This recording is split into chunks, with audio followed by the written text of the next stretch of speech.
Hello and welcome back, everyone, to another episode of my oh my god, my hair was a mess. Big fat journey where today we got a little bit to cover. Come on, there you go, baby. Basically, well, we have a little bit more to cover in just a little bit. Let's go and start off with the weight loss, though. I think that's what everyone really comes here for. How'd we do, right? We did hit a new milestone. We are now officially under 340 pounds. We're at 339.4 with a 3.4 pound loss this week, taking us to a grand total of 135.2 pounds lost. 135. I don't know. It's amazing. It's hard to realize how far I've come and what I've accomplished. It still doesn't seem real. It just doesn't. It more so seems just like a dream. And mostly, I can still look at myself and still see I'm fat. Okay, I think that's part of why it's so hard for me to comprehend this thing, is because I still just don't see it. I physically can tell there's a difference when I do the photos, but in the moment I can't really see the difference. I can tell the difference with how I feel, but I can't see the difference. And that's just one part that kind of sucks right now. But I know it's there. I know it's a huge number. And I'm still very, very happy with how things have been going. Let's go into my doctors, okay? I think I mentioned this last week. Had a doctor's appointment, right? And the doctor's appointment went really good. I went to a doctor's office and I was kind of expecting him maybe to make a comment of, oh, hey, you're looking good. Nothing. You're still big, which it kind of helped validates my whole self-image of how I view myself. He didn't notice at all that I had lost some weight. One, I sat in the chair better. I sat in the chair with the arms. I can sit in chairs with arms now, which to some people you might be like, wow, you couldn't do that before? No, I literally couldn't do that. My thighs were literally so huge that I could not sit in most chairs with arms comfortably. I would have to squeeze myself in, and then sometimes when I got back up, the chair would come with me. It was very much a serious problem, but I don't have that now. So, woo, that's a good one. But he was like, so what all has been going on? Because it was just routine. It was a routine thing. It wasn't anything major. And I told him that I had gotten on keto and lost a pretty substantial amount of weight, about 125 pounds. And he was like, goes ahead and checks the last number, checks this number, and he's like, so you have. So he's asking me a couple questions on it, on how it's been going. And there's nothing that made me think that he thinks it could be a bad idea at all. It seemed like a very, very good thing. He seems very happy with it. The results he was blown away by. So I think he's very, very happy for me on all that. So let's go into one of the things. Like, I'll do a video on it down the line of my ITP. But because of what I went through, every 6 months I have to have a blood panel done to check my platelets, okay? Just check everything, but platelets is one part of it. And another part of it is cholesterol, okay? So 130 is a normal range for cholesterol. That's a good number. So last time that I had done it, it was back 6 months ago, so it would have been around my birthday, around like July 15th. Actually, no, it would have been on July 11th when I got that first weigh-in. So on July 11th, I had that blood panel done, and my cholesterol was at a 160. Okay, so I was interested to see if my cholesterol had come down, and sure enough, I was at a 133. I am only 3 points above the regular number. And that made me feel so good, because that was such a drastic change. And now I'm not looking at having to be on a cholesterol medication. I'm looking at being like just this much healthier. Feels good. It really feels good, because not only am I losing weight, but other aspects of my health are also improving that I don't even immediately notice. None of us immediately notice. And my blood pressure was right where it normally is. It's very, very good. I think it was like a 130/80. And being in a doctor's office, it's kind of foreseeable. You're a little bit more stressed there. But it was so good. It was so... That was something I wanted to hear. Tomorrow, though, I have to do another phone call. Because I got to figure out how my vitamin D, vitamin B, and iron are. I know my iron is a little bit low still. But just figuring out what I got to do with my B and the D. I imagine I'm just going to stay on what I am currently. But we'll see.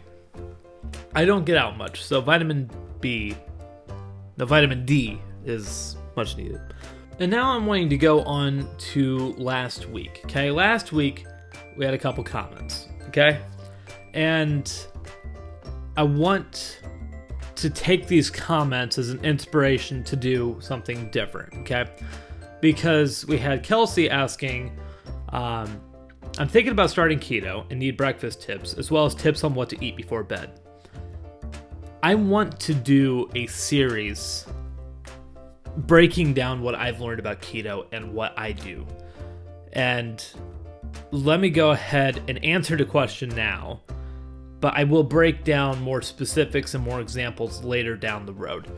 So for breakfast, easy. Bacon, sausage, cheese, and eggs, along with keto bread, because keto bread is now pretty available.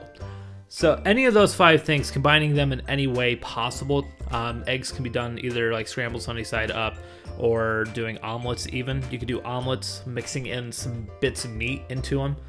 Very, very easy thing to do. Or you have egg sandwiches, which I have not done yet. Why have I not done an egg sandwich? I need to do that. But I usually, every single day off that I have from work, I usually do about a half pound of bacon. Oh, that I still have in the fridge. I still have those moments of realization. I have one recording. That's adorable. I have bacon, eggs, and usually 2 pieces of toast. That is what I normally have on my days off. And that's just usually what my lunch is. And you can literally have as much bacon as you want. It really is a thing. Most people joke about it and meme about it with keto, but you literally can have basically as much bacon as you want. Bacon is like a godsend to keto. But doing sausage, you got to be careful because sausage can contain carbs. So long as you're reading it and you're like, I'm only going to have 2 carbs of sausage, then that's fine.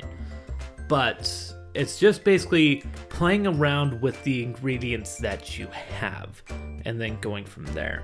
Because you can do a lot of different things with eggs. Eggs are very versatile on what you can do with them. And then you have meats that you can combine with them to spice them up. So it's just kind of playing around with things like that. But then for breakfast or for tips before bed, absolutely what I would agree is cheese and meats. Just doing like a little bit of both. Have like maybe like 3 little pieces of cheese with a little bit of, you gotta be really careful with the deli meats. I usually do like a rotisserie country chicken type thing from the deli, and I usually get like 1 or 2 pieces of that. Combine that with a couple little pieces of either like Munster cheese or maybe like a smoked Gouda, a hard cheese. That's usually what I do for a before bed if I need it. And then we also had a comment from Bellasaur, basically asking what kind of coconut oil do I use. And the coconut oil that I use is capsule form. And I'll try and put an image here of what I use for that. And what it is I take 3 of them a day. The 3 is the serving size that they have for them. But basically, I just started out the day putting coconut oil into my body, and then with that coconut oil, it just helps to boost those ketone productions. So do not skip a day on those if you were to start on doing coconut oil, but I have found that coconut oil is a have-to must in order to get the ketone levels to go.